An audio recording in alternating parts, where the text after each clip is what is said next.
In questo momento storico caratterizzato da una crisi sociale, la beneficenza non sembra però essere intaccata. Ad Agrigento questo frangente diventa sport e così, in occasione della manifestazione nazionale Telethon della raccolta fondi, ad Agrigento avrà luogo un triangolare di calcio a sostegno delle iniziative solidali. Siamo qui per la promozione del triangolare a 11 che si svolgerà giorno 18, quindi venerdì prossimo alle 11 allo Stadio Staneto.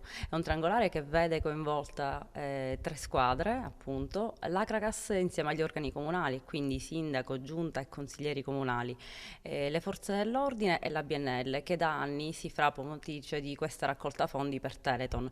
Il prossimo weekend, infatti, è il weekend dedicato a Telethon. In tutta Italia si organizzano eventi, però piuttosto che la semplice donazione, che a volte passa anche di mente, che è vista semplicemente come l'ennesimo impegno, perché purtroppo tanto si deve fare ancora in termini di cultura della solidarietà e dell'integrazione.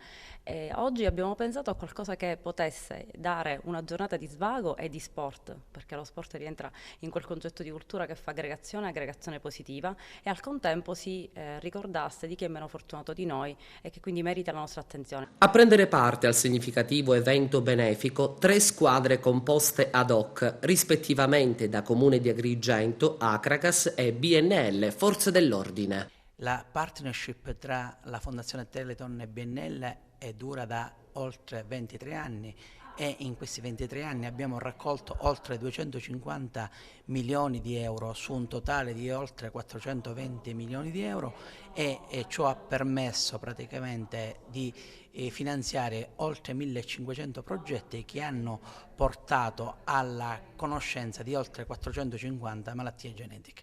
L'organizzazione di questo evento ha una sola finalità: portare un po' di sorriso a quelle persone che, ahimè, sono state colpite da queste malattie genetiche rare. Noi siamo come società e come gruppo anche di giocatori siamo sempre disponibili a questi tipi di manifestazioni, questi tipi di sensibilizzazione, quindi ben vengano, parteciperemo volentieri con il cuore e spero che tanti possano partecipare venerdì mattina a questa partita, tra virgolette, simpatica, dove scenderemo in campo anche noi, ex atleti con un po' di pancetta, però saremo contenti di fare questo evento. Quindi venite in massa, mi raccomando, siamo sotto le feste, quindi ognuno di noi ha anche un cuore predisposto alla solidarietà.